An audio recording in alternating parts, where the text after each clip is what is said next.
showers his blessings on me, and today also he did that. And we have Dr. Sangwan, who is a teacher of teachers, and so many luminaries. So I thank the faculty of sports medicine and Dr. Valita for giving me this opportunity to be here. So आज हम बात कर रहे हैं कि जब ACL surgery हो गई तो हम चाहते हैं कि क्योंकि स्पोर्ट्स पर्सन का कैरियर इसी चीज़ पे डिपेंड करता है कि वो दोबारा गेम में वापस जाए और उसी लेवल पे वापस जाए जिस लेवल पे वो पहले खेलता था चोट से पहले। अगर कोई इंटरनेशनल था तो इंटरनेशनल पे जाए, परफॉर्मेंस उसकी सेम रहनी चाहिए। तो क्या हम आज की डेट में हमारी साइंस के द्वारा अगर हम वर्ल्ड वाइड स्टडीज़ देखें तो अराउंड 70 to 80% जो हमारे स्पोर्ट्स पर्सन होते हैं वो उस लेवल पे वापस जाते हैं। हमने भी यहाँ पे काफ़ी रिसर्च की अपने, और जितनी हमारी रिसर्च है हमारे अराउंड 80% हमारे भी वापस जाते हैं। तो मैं आपसे शेयर करूँगा कि क्या वो फैक्ट्स हैं जो हमें एक्सपीडाइट करते हैं for return to sports after ACL surgery. So ये 3 बेसिक फैक्ट्स हैं कि ग्राफ्ट बढ़िया होना चाहिए। डॉक्टर विक्रम शर्मा ने हमें बताया कि गोल्ड स्टैंडर्ड ग्राफ्ट 2 ही हैं, हैमस्ट्रिंग और बोन पटेलर टेंडन बोन। आजकल कुछ ट्रेंड हो गया कि पैर से निकालना है, उसकी हम बात आगे करेंगे। पर अगर आप वर्ल्ड का लिटरेचर 2021 का भी देखोगे कि गोल्ड स्टैंडर्ड ग्राफ्ट 2 ही हैं। और फिक्सेशन ऑफ ग्राफ्ट बहुत बढ़िया होनी चाहिए, क्योंकि जब आप उसको जल्दी वापस लेके जाओगे, ग्राफ्ट अगर बढ़िया फिक्स हुआ है तो एक्चुअल हीलिंग से पहले ही वो वापस आ जाएगा स्पोर्ट्स में। और अग्रेसिव रीहैब, इसके बारे में एक शब्द बोलूँगा। कुछ फिजियोथेरेपिस्ट बैठे हैं यहाँ पे कि अमेरिका में 2 फिजियोथेरेपिस्ट थे। उन्होंने 1980s में स्टडी किया कि कुछ लोगों की ACL सर्जरी के बाद वो कंप्लायंट नहीं थे फिजियोथेरेपी प्रोग्राम को, उनकी बात नहीं सुनते थे, वो अपने हिसाब से ही चलते थे। फिर उन्होंने देखा कि इनके रिजल्ट तो ज़्यादा अच्छे हैं, जो ना ब्रेस लगाते हैं ना प्रोटेक्ट करते हैं। तो उस दिन के बाद उन्होंने इतनी पब्लिकेशंस की अग्रेसिव रीहैब प्रोग्राम पे, बट इंडिया में आज भी हम लोग उसको प्रॉपरली फॉलो नहीं कर पा रहे, बिकॉज अगर हम अपने ग्राफ्ट और फिक्सेशन के बारे में श्योर होंगे तो हम अग्रेसिव रीहैब की बात कर सकेंगे। तो जैसा कि मैंने बोला कि ग्राफ्ट के जो गोल्ड स्टैंडर्ड हैं आज भी BPTB और STG ही हैं, हैमस्ट्रिंग ग्राफ्ट। ये 2020 का पेपर है, न्यूजीलैंड की रजिस्ट्री से है, जो कि कह रहा है कि इन दोनों ग्राफ्ट में से bone patellar tendon bone is still better than hamstring also. Doctor Vikram ने भी बताया कि वेट लिफ्टर्स में हमें bone patellar tendon bone use करना चाहिए, क्योंकि उसका फेलियर रेट कम है। उसके बाद हमने अपनी भी स्टडीज़ की, है हमारी अपनी वर्ल्ड के one of the best journal है knee surgery sports traumatology, Germany से छपता है। इसमें हमने अपने 53 आउट ऑफ 73 एथलीट्स जो है टोटल 116 एथलीट्स में स्टडी की। उसमें देखा कि उनमें भी जिनमें बोन पटेलर टेंडन बोन था उनका higher and earlier return to sports था as compare to hamstring. This was a comparative study between the 2 grafts. पर ये अगर हम स्लाइड देखें, मेरे को लगता है MBBS डेज से ये कि जी स्ट्रेंथ तो दोनों ग्राफ्टों की नॉर्मल ACL से ज़्यादा है और हैमस्ट्रिंग ग्राफ्ट की तो BPTB से भी ज़्यादा स्ट्रेंथ है, पर फिर उसका फेलियर रेट क्यों ज़्यादा है? इसके बारे में हमने कभी बहुत ज़्यादा डीपली सोचने की कोशिश नहीं की। लेकिन मेरे को हमेशा लगता था कि जो हैमस्ट्रिंग ग्राफ्ट की फिक्सेशन है स्पेशली ऑन टिबियल साइड, वो बहुत स्ट्रॉन्ग नहीं है। उसके बारे में मैं बाद में बात करूँगा। हमने 2003 में अपना एक टेक्निक मॉडिफाई किया था कि टिबियल साइड पे जो इसकी फिक्सेशन है उसको कैसे इम्प्रूव करें, उस पर मैं बाद में आता हूँ। लेकिन उससे पहले ये 2021 में स्टडी छपी है, बायोमैकेनिकल स्टडी फ्रॉम जर्मनी, जिसमें उन्होंने प्रूव कर दिया कि मेन प्रॉब्लम हैमस्ट्रिंग ग्राफ्ट में fixation on the tibial side है। अगर हम किसी तरीके से टिबियल साइड पे इसकी फिक्सेशन इम्प्रूव कर लें तो इसके रिजल्ट्स जो हैं मेरे को लगता है कि अगर BPTB से बेटर नहीं है तो इक्वल तो जरूर आएंगे, क्योंकि स्ट्रेंथ में तो इसकी स्ट्रेंथ उससे ज़्यादा है। हमने पिछली स्टडी में देखा, पिछली स्लाइड में देखा।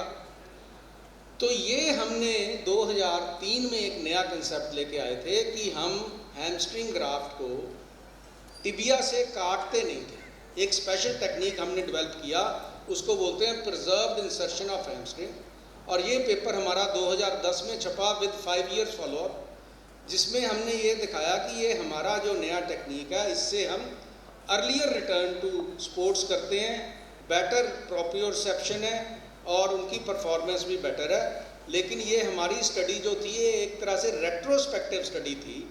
रेट्रोस्पेक्टिव स्टडी को कि पीछे के केस हमने इकट्ठे किए, उसको जो है साइंटिफिक कम्युनिटी जो है बहुत हाई लेवल एविडेंस नहीं मानती, तो इसलिए बहुत अच्छे जर्नल में नहीं छपा ये हमारा। लेकिन उसके बाद हमने ये टेक्निक जो है अपना, ये आर्थ्रोस्कोपी टेक्निक्स वर्ल्ड का one of the best journals है, उसमें 2016 में उन्होंने हमारा ये टेक्निक पब्लिश किया और इसकी वीडियो भी इसके वेबसाइट पे है। अगर कोई ये वीडियो पूरी देखनी चाहे उसमें से कि टेक्निक क्या है, दिस इज अवेलेबल। लेकिन ये तो टेक्निक हो गया। उसके बाद हमने इस टेक्निक की लेवल 1 स्टडी की, जो मैं बात कर रहा था कि साइंटिफिक एविडेंस बढ़िया करना है।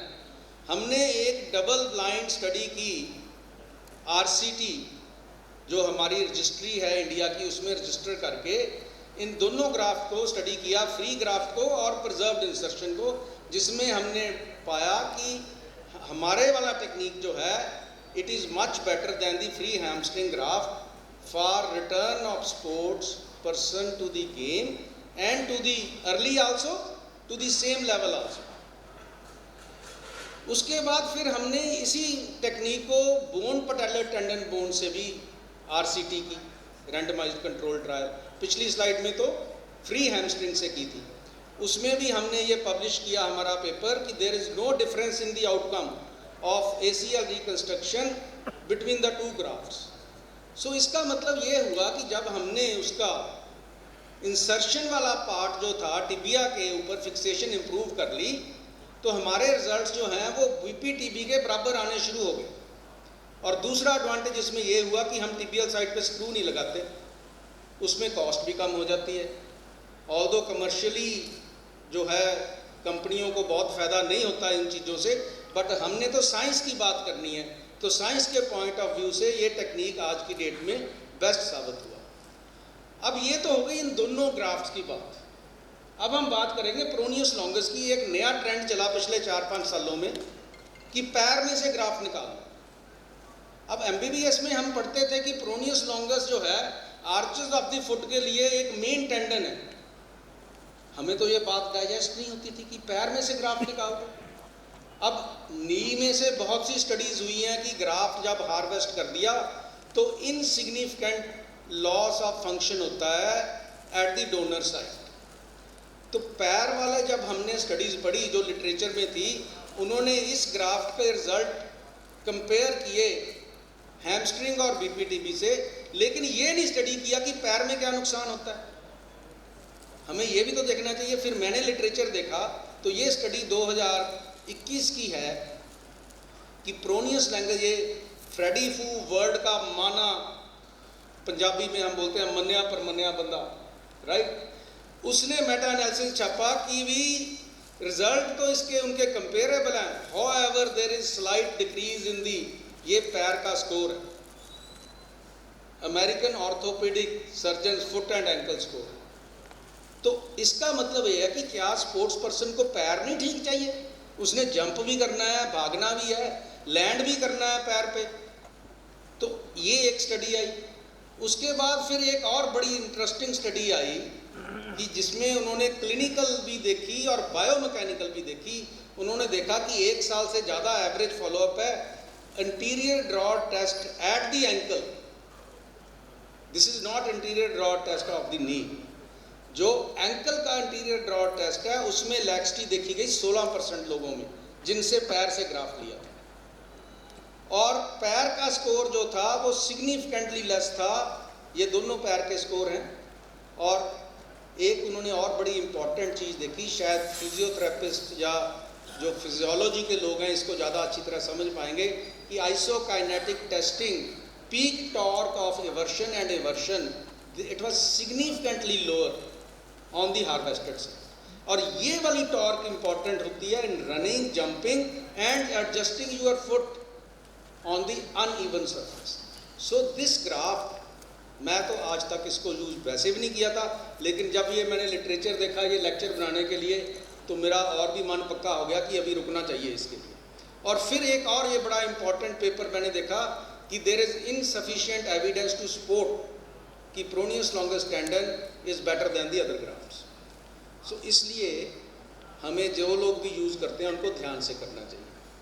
अब चौथी बात आ गई फाइबर टेप की, इंटरनल ब्रेस।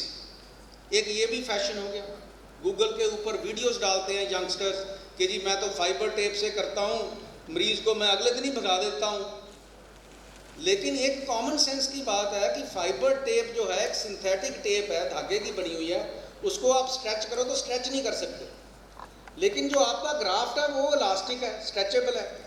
जब आपने एक इलास्टिक चीज़ के साथ दूसरी चीज़ बांध दी जो स्ट्रेच नहीं हो सकती, तो इलास्टिक चीज़ जो है उसके ऊपर लोड पड़ नहीं रहा, और सिंथेटिक चीज़ जो है टाइम के साथ जब टूट जाएगी तो आपकी इलास्टिक ने तो स्ट्रेंथ ही नहीं गेन की, वो भी टूट जाएगी। तो इसका जब मैंने लिटरेचर देखा, this is a clinical and radiological result, उन्होंने कंपेयर किया with internal brace and without internal brace. KT 1000 study हम करते हैं लैक्स देखने के लिए। ये देखा गया कि जिनमें इंटरनल ब्रेस लगाई थी उनमें तो 11 मरीजों में लैक्स था, जिनमें नहीं लगाई थी उनमें सिर्फ 6 में लैक्स था finally at the more than 1 year follow. So इसका मतलब तो ये कोई फ़ायदा नहीं कर रही, नुकसान कर रही है ब्रेस अल्टीमेटली। और दूसरी चीज़ इन्होंने MRI करके देखा इन सबका, फाइनली जिनमें इंटरनल ब्रेस लगाई थी उनमें ACL सिर्फ 74% लोगों में दिख रहा था, 74%, और जिनमें नहीं लगाई थी उनमें 96% में दिख रहा था। सो वर्ल्ड वाइड जो सीनियर सर्जन होंगे ना इंडिया में भी, जो 15-20 साल का एक्सपीरियंस वाला होगा, वो आपको कभी भी फाइबर टेप की बात नहीं करेगा, यंगस्टर करेगा फाइबर टेप की। क्योंकि ग्राफ्ट अगर पतला भी हार्वेस्ट हो गया, साथ में टेप बांध दो, एक बार तो मरीज ठीक हो जाता है कि मेरा जो है हो गया ठीक, लेकिन लॉन्ग टर्म में ठीक नहीं होगा उसका। अब उसके बाद एक और बड़ा इंपॉर्टेंट फैक्ट है कि ये तो हो गई कि ग्राफ्ट बढ़िया लगा दिया, फिक्स बढ़िया कर दिया। ये हमारी एक अपनी रिसर्च है कि अगर आप कोर स्टेबिलिटी एक्सरसाइजेस देते हो इन पेशेंट्स को, कि जो बॉडी का कोर मसल्स हैं, तो हमने देखा, ये रैंडमाइज्ड कंट्रोल ट्रायल किया था हमने, कि उन लोगों में